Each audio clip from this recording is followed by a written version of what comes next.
Bonsoir et bienvenue sur NTD Actualité. La semaine dernière, des responsables de la politique monétaire de la Banque centrale européenne réunis en Finlande ont affronté une réalité qu'il n'est plus possible de nier. Les entreprises profitent de l'inflation élevée, tandis que les travailleurs et les consommateurs payent la facture. Retranchés dans un village reculé de l'Arctique, les décideurs de la Banque centrale européenne réunis la semaine dernière ont admis que les entreprises des pays de la zone euro ne sont pas les plus impactées par l'augmentation du prix des produits survenus au cours des derniers mois. Les données présentées dans plus de 2 douzaines de diapositives ont en effet montré au cours des discussions que les marges bénéficiaires des entreprises ont plutôt augmenté récemment, contrairement aux idées reçues.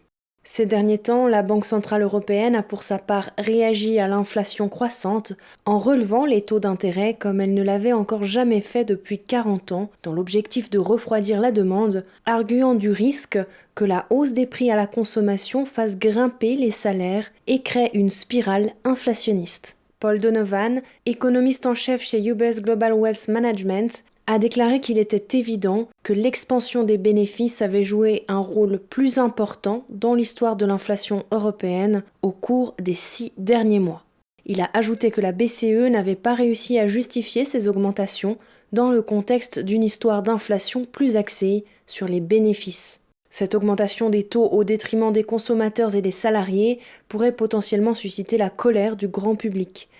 Les décideurs de la BCE réunis en Finlande ont examiné des séries de données similaires montrant que les bénéfices des entreprises avaient dépassé la rémunération des salariés grâce à l'épargne accumulée pendant les périodes de fermeture, mais également en raison du pouvoir qu'ont les entreprises de fixer leurs propres prix.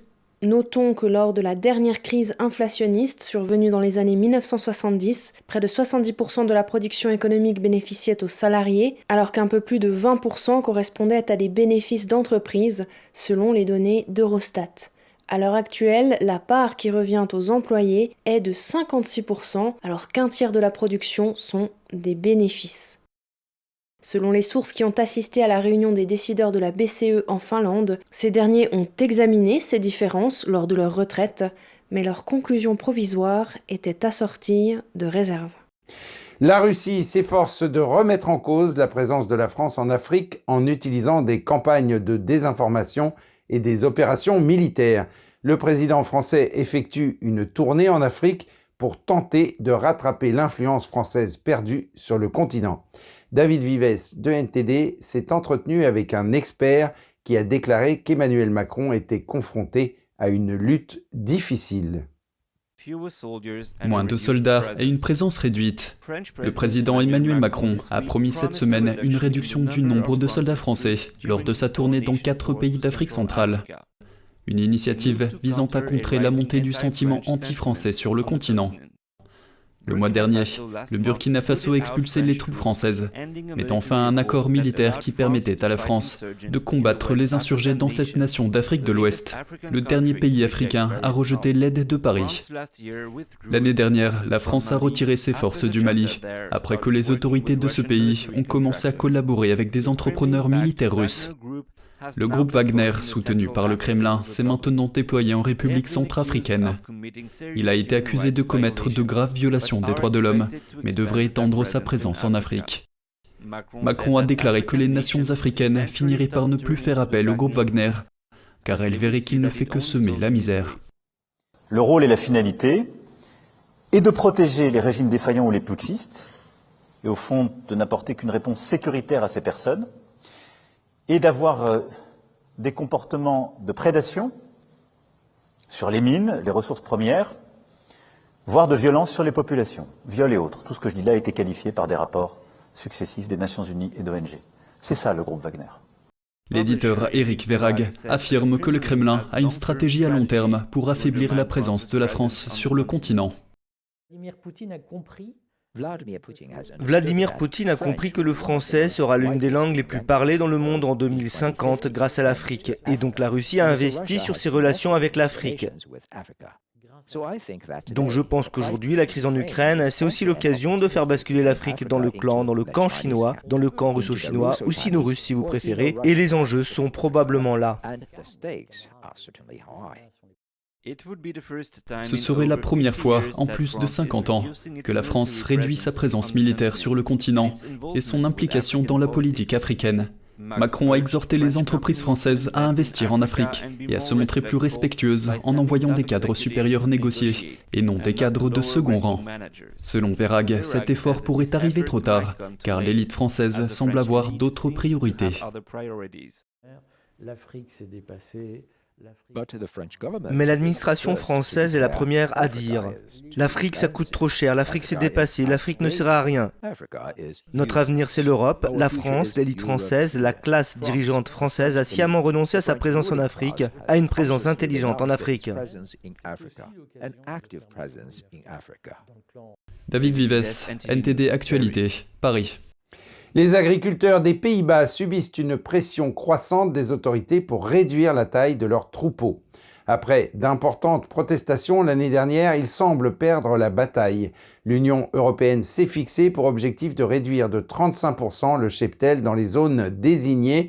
Cela a provoqué de nouvelles protestations de la part des agriculteurs qui considèrent que la situation n'est pas viable. Un reportage signé Cos Temenes de NTD. Les agriculteurs néerlandais sont scandalisés par l'approche adoptée par leur gouvernement pour atteindre les objectifs de pollution de l'UE. Cette approche signifie que des milliers d'agriculteurs pourraient perdre leur exploitation et leur bétail s'ils ne se conforment pas aux nouvelles mesures agricoles. Conformément à la directive européenne sur la réduction de l'ammoniac et de l'oxyde d'azote dans les zones protégées, qui sont produits à partir du fumier du bétail, appelé Natura 2000, les autorités néerlandaises ont menacé de racheter 3000 des exploitations les plus polluantes, à moins que les agriculteurs ne se conforment volontairement à la directive. En raison de la petite taille du pays et de la forte densité du bétail, le gouvernement affirme qu'il n'y a pas assez de terre pour faire bon usage des déchets provenant de plus de 100 millions de têtes de bétail. Les agriculteurs sont contraints de réduire considérablement le nombre de têtes de bétail dans la zone protégée EU. Le gouvernement néerlandais s'est fixé pour objectif de réduire la pollution de 50% d'ici 20 à 30 ans. L'année dernière, le gouvernement a annoncé son intention de réduire le nombre de têtes de bétail de plus de 35 millions. Ce plan comprend des mesures visant à aider certains agriculteurs à se réinstaller ou à quitter le secteur. Beaucoup considèrent ce plan comme une simple mesure de coercition. Cela a déclenché des protestations dans tout le pays l'année dernière. Bien que le gouvernement semble avoir le dessus, le soutien aux agriculteurs se poursuit. Certains d'entre eux se sont exprimés sur les réseaux sociaux. Les manifestations récentes montrent un groupe d'agriculteurs brandissant des armes à feu autour du ministre des Finances. Un dispositif introduit par les Pays-Bas en 2015 aurait permis le fonctionnement habituel des fermes, tant qu'elles pouvaient compenser la quantité d'azote produite. Mais après que des associations environnementales aient poursuivi le gouvernement néerlandais, le système a été abandonné en 2019, ce qui a eu pour effet de stopper toute demande de nouvelles constructions ou d'extension d'exploitation dans les zones protégées. Cos Temenes, NTD Actualité. Hier, dans un discours prononcé devant le Parlement allemand, le chancelier Olaf Scholz a exhorté la Chine à ne pas envoyer d'armes à la Russie pour sa guerre en Ukraine et a demandé à Pékin d'exercer des pressions sur Moscou pour qu'elle retire ses troupes. Mon message à Pékin est clair. Utilisez votre influence à Moscou pour demander instamment le retrait des troupes russes et ne livrez pas d'armes à l'agresseur russe. Les remarques du chancelier allemand ont souligné comment la réponse internationale à la guerre en Ukraine a mis en évidence les divisions mondiales, la Chine et l'Inde s'abstenant de condamner l'invasion russe. Il est bon que la Chine ait tout récemment répété son message selon lequel elle s'oppose à l'utilisation des armes nucléaires dans son plan en 12 points et qu'elle condamne clairement les armes biologiques et les armes de destruction massive. Mais on peut, à juste titre, attendre de la Chine qu'elle discute de ses idées avec les principales parties prenantes, avec les Ukrainiens et avec le président Zelensky. Ce qui est décevant, c'est que la Chine, lors de la récente réunion des ministres des Finances du G20, n'a plus voulu réitérer ce qui faisait consensus au sommet de Bali, une condamnation claire de l'attaque russe. Cette semaine, des sources ont déclaré à Reuters que les États-Unis sondent leurs proches alliés sur la possibilité d'imposer de nouvelles sanctions à la Chine, au cas où Pékin décidait d'apporter un soutien militaire à la Russie pour sa guerre en Ukraine. Les consultations, qui n'en sont qu'un stade préliminaire, visent à obtenir le soutien d'une série de pays, notamment ceux du G7, afin de coordonner leur action pour d'éventuelles restrictions. Pour sa part, la Chine a publié un document en 12 points appelant à un cessez-le-feu général. Celui-ci a été accueilli avec scepticisme par l'Occident. L'amour de la paix ne signifie pas se soumettre à un voisin plus grand. Si l'Ukraine cessait de se défendre, cela ne conduirait pas à la paix, mais à la fin de l'Ukraine. Retirez vos troupes et cette guerre prendra fin immédiatement. Il est important que Poutine entende ce message des pays du monde entier. Je l'ai souligné lors de mes entretiens avec le président brésilien et plus récemment avec le Premier ministre indien à New Delhi. Le chef de la RAF a déclaré qu'il était inacceptable que des pilotes ayant servi dans l'armée britannique soient recrutés pour entraîner les forces armées chinoises. Le maréchal en chef de la RAF, Sir Mike Wigston, a déclaré aux médias australiens qu'il était prêt à interpeller la Chine publiquement. Le ministère de la Défense a émis une alerte en octobre après avoir appris qu'une trentaine d'anciens pilotes de chasse et d'hélicoptères avaient été sollicités pour participer à l'entraînement de l'armée populaire de libération de la Chine avec des indemnités de plus de 255 000 € par an. Il a ajouté que depuis lors, un certain nombre de personnes ont informé les autorités qu'elles avaient été sollicitées. Il a ajouté qu'il était confiant que le Royaume-Uni avait étouffé cette menace dans l'œuf. Wigston a indiqué que le Royaume-Uni avait partagé des informations sur la question avec d'autres alliés occidentaux, dont l'Australie, qui a été confrontée à des problèmes similaires. La Serbie joue les équilibristes entre la Russie et l'Occident depuis l'invasion de l'Ukraine. Le pays slave est le plus proche allié de Moscou en Europe, avec des liens religieux et culturels, mais un virage vers l'Ouest est en cours, car la Serbie souhaite rejoindre l'Union européenne. Pendant plus de 2 décennies, le Kremlin a été l'allié de la Serbie dans son opposition à l'indépendance du Kosovo, l'ancienne province méridionale de la Serbie. Mais un changement est en cours dans la nation des Balkans. Cette semaine, l'Occident a remporté une victoire discrète, après que la Serbie et le Kosovo ont signé un accord de principe. La normalisation des relations entre la Serbie et le Kosovo est une condition préalable à une éventuelle adhésion à l'UE et supprimerait une grande partie de l'influence de Moscou sur Belgrade. Les choses évoluent également dans le secteur de l'énergie. La Serbie a longtemps dépendu presque entièrement du gaz russe pour marcher, tandis que son principal producteur de pétrole appartient à des sociétés russes. L'année dernière, cependant, Belgrade a cessé d'importer du pétrole brut russe, conformément aux sanctions de l'UE. Elle travaille avec la Bulgarie à la construction d'un gazoduc qui transporterait du gaz naturel et du gaz liquéfié. Selon un économiste, la Serbie aura toujours besoin de gaz russe, et il est peu probable que Moscou interrompe totalement ses approvisionnements. Je ne crois pas que la Russie permettra un scénario aussi drastique, principalement pour son propre bénéfice, afin de maintenir la popularité et le sentiment à son égard qui existe encore au sein de la population serbe. Selon un historien, l'influence de la Russie en Serbie tient principalement à l'héritage slave et chrétien orthodoxe partagé. Une toute nouvelle façon de penser, cependant, commence lorsque vous vous demandez si la Russie peut remplacer l'influence occidentale qui est présente dans toutes les sphères de la vie sociale et pas seulement au niveau économique et au quotidien. Malgré le déplacement de Belgrade vers l'ouest, le sentiment pro-russe reste important. Un sondage a révélé que près de 80% des Serbes sont opposés aux sanctions contre la Russie, et certains groupes affichent ouvertement leur soutien à l'invasion de l'Ukraine par Moscou. Lorsqu'un étudiant russe a tenté de repeindre un graffiti « Mort à l'Ukraine » sur un mur de Belgrade, il a déclaré avoir été acculé par un groupe d'hommes qu'il a identifié comme des ultranationalistes serbes pro-russes. Il m'a pris par surprise, a sorti un couteau, a commencé à me menacer, a sorti un poing américain et a essayé de m'obliger à m'excuser pour avoir abîmé le mur. Quand j'ai refusé de m'excuser, il m'a frappé à l'oreille droite. Les médias d'État russes, comme Russia Today et Sputnik, sont toujours autorisés à opérer dans le pays, bien qu'ils soient interdits ailleurs en Europe. Ce qui est beaucoup plus important pour la Russie, c'est que la Serbie n'est toujours pas membre de l'OTAN et de l'Union européenne. Et l'objectif primordial de toutes les activités de la Russie ici et dans ses relations avec la Serbie est de maintenir la Serbie dans cette voie hors de l'OTAN et de l'Union européenne. Le président serbe Aleksandar Vučić tente de trouver un équilibre entre les liens culturels et religieux de la Serbie avec la Russie, d'une part, et les ambitions de l'Union européenne et de l'OTAN, d'autre part. Il a condamné l'invasion russe et reconnu les frontières de l'Ukraine d'avant-guerre, mais a refusé d'imposer des sanctions à Moscou. Le Sénat américain s'apprête à déclassifier tous les renseignements que le gouvernement possède sur l'origine du Covid-19. Un projet de loi introduit par les sénateurs républicains Josh Hawley et Mike Brown a été adopté à l'unanimité. Les 2 sénateurs demandent maintenant à la Chambre de l'adopter. Voici le sénateur Josh Hawley s'entretenant avec Jesse Waters sur Fox News ce mercredi. On l'écoute. La Chambre doit l'adopter, Jess, et alors on pourra l'exposer. Écoute, Jess, il est grand temps pour le peuple américain. Montrons-leur ce que le gouvernement a, que tout le monde voit par lui-même et le lise.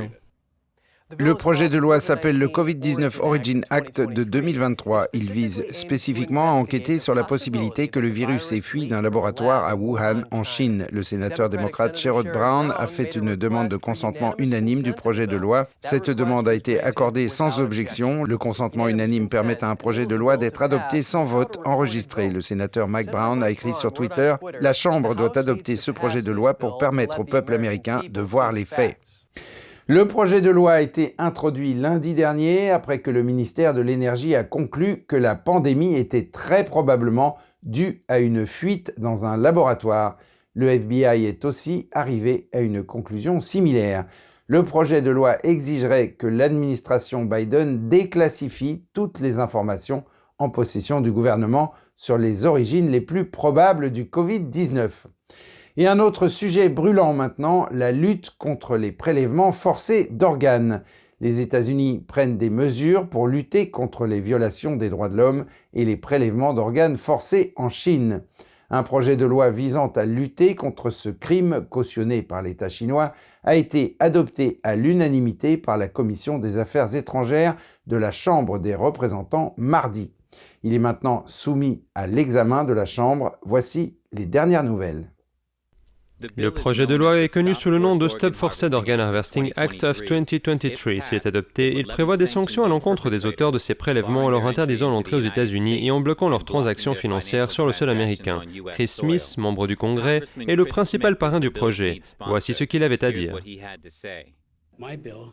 Mon projet de loi porte sur les prélèvements d'organes, les prélèvements forcés d'organes et le fait que le Parti communiste chinois, sous couvert d'anonymat, assassine entre 60 et 100 000 hommes et femmes âgés de 28 ans en moyenne en Chine, des Ouïghours, des pratiquants de Falun Gong, pour voler leurs organes. C'est quelque chose de nazi et de barbare. Donc notre projet de loi demanderait des comptes aux responsables de cette chaîne d'approvisionnement. Pourquoi les Américains devraient se soucier que des organes soient prélevés en Chine ? Toute personne qui reçoit une greffe doit être très consciente de sa provenance pour s'assurer que la personne décédée a volontairement offert ses organes et qu'il s'agisse d'un cœur, d'un foie ou autre et qu'elle était vraiment morte au moment de la greffe. Mais en Chine, tout est inversé. Ils vont et choisissent. Vous savez, ces personnes sont en très bonne santé et les pratiquants de Falun Gong sont extraordinairement en bonne santé. En raison de leurs pratiques religieuses et de leur mode de vie. Ils deviennent donc les victimes du Parti communiste chinois qui veut leur voler leurs organes. Pékin affirme que les organes proviennent de donneurs volontaires, mais un tribunal populaire basé à Londres a conclu en 2019 que la Chine continue de prélever des organes de force à grande échelle. Le département d'État américain condamne Pékin suite à la mort d'un journaliste emprisonné. L'animateur radio Pang Xun était détenu dans une prison de la province du Sichuan, dans le sud-ouest de la Chine, en raison de sa croyance dans la discipline spirituelle Falun Gong. On regarde.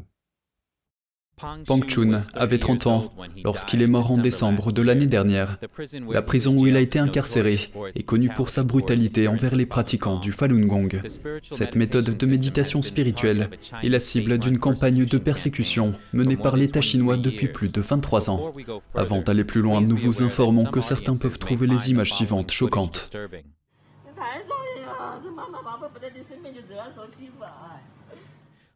L'ami de Pang a publié des photos de son corps, visiblement couvert de cicatrices et d'ecchymoses. Ces photos contredisent directement les affirmations des autorités pénitentiaires selon lesquelles il serait mort d'hyperthyroïdie. Il s'agit d'une maladie liée au métabolisme qui ne provoque pas de cicatrices ou d'ecchymoses. Un porte-parole du département d'État américain a répondu dans une déclaration écrite à The Epoch Times. Il indique que le département appelle le régime chinois à mettre immédiatement fin aux abus et aux mauvais traitements infligés aux pratiquants de Falun Gong, à libérer ceux ceux qui sont emprisonnés en raison de leurs croyances et indiquer où se trouvent les pratiquants disparus. Il ajoute que le département envisage tous les moyens appropriés pour demander des comptes aux responsables des violations des droits de l'homme et des abus en RPC et ailleurs. RPC est le sigle de la République populaire de Chine.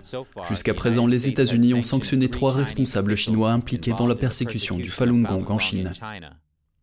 Des ballons pourraient apporter la connexion Internet dans les pays en développement et les régions reculées du monde. Andrew Thomas de NTD a les détails sur la flotte de Zeppelin de World Mobile.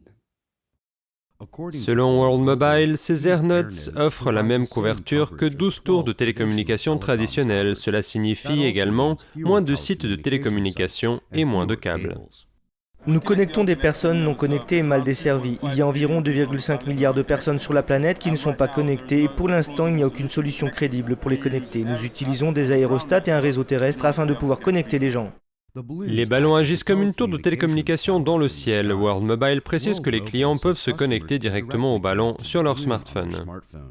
Les aérostats, les ballons comme on les appelle, ont fait l'objet d'une bonne couverture récemment. Ils fournissent une couverture omniprésente sur d'énormes distances, environ 130 km, à une altitude de 300 à 500 mètres.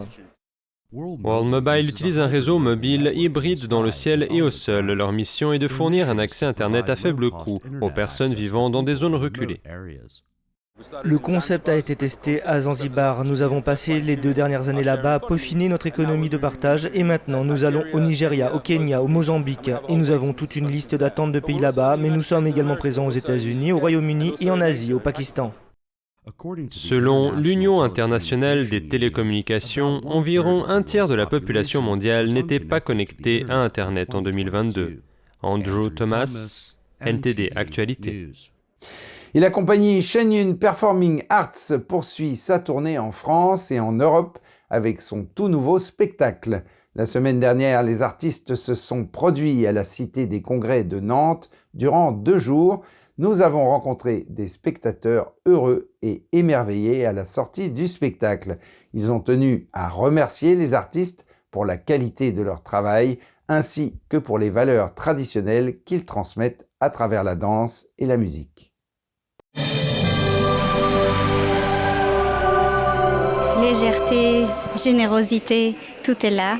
Il y a la grâce, tout est en synchronicité avec la musique, les couleurs. On est presque à côté des parfums. Vraiment, c'est complet. On est transporté vraiment jusqu'au bout de leurs cheveux et de leurs pieds, comme l'eau et le vent, vraiment de la légèreté, encore une fois. Donc, merci à Shenyun, vraiment Shenyun, de pouvoir nous donner cette opportunité-là, de donner la résonance entre les personnes qui ont une fonction basique tous les jours et qui ont accès aujourd'hui au rêve. Je ressens de la plénitude, je ressens un grand bonheur en moi. Ce spectacle est d'une richesse incroyable, dans le sens qu'il est de qualité. Il y a énormément de couleurs, énormément de techniques. Il y a une chorégraphie qui est millimétrée. Il représente pour moi un grand professionnalisme. Ce qui m'a le plus ému dans le spectacle, c'est à la fin, quand on applaudissait les musiciens, un des musiciens a eu une larme qui a perlé à son œil d'émotion. Et je ne sais pas qui était le plus ému des deux. Moi, je suis comme un enfant. Je trouvais ça vraiment extraordinaire. Bien, à travers les images, je trouve que c'est assez fort d'avoir ces représentations dans les arrière-plans qui nous ramènent justement à ce qui nous dépasse et qu'on ne voit pas si souvent dans les spectacles classiques. Donc voilà, donc c'est un rappel à se relier. Et d'ailleurs, dans ce spectacle, je trouve très important le côté spirituel. Et la notion de la compassion, c'est très important de donner ce message à travers un spectacle qui est universel finalement et qui est représenté dans beaucoup de nations différentes, quelles que soient les cultures. Ce spectacle permet de continuer à rendre vivant les valeurs d'autrefois. Franchement, en 2 mots, j'ai adoré et nous avons tous adoré ce spectacle. Les messages et les valeurs, l'authenticité. On sent que tout est là, vraiment dans la générosité. On sent cette bonté et cette femme radieuse et cet homme radieux qui sont là, qui s'unissent dans la danse et dans la musique. Donc c'est un spectacle qui soigne, vraiment. Ce spectacle peut nous apporter de garder le rêve, de toujours transporter l'espoir et le message d'amour. C'est très important parce que nous sommes en vie et tant qu'il y a de la vie, il y a la vie. Et la danse, c'est l'énergie de la vie, le souffle de vie. Et grâce à la musique et toutes ces ondes qui nous unissent et nous transportent, ça donne l'espoir. Merci à vous, merci à Shenyun, merci à toute l'équipe, les danseurs de continuer bien et les musiciens aussi de continuer toujours de transporter les messages divins et humains. Nous sommes toujours tous ensemble. Depuis la Cité des Congrès de Nantes, NTD Actualité. Après Nantes, les artistes de Shenyun ont pris la direction d'Aix-en-Provence où ils ont joué à guichet fermé durant 6 jours. Et c'est la fin de ce journal. Merci de l'avoir suivi. On se retrouve lundi à 20h pour une nouvelle édition. Et d'ici là, je vous souhaite à toutes et à tous et au nom de toute l'équipe un excellent week-end et une très bonne soirée sur NTD.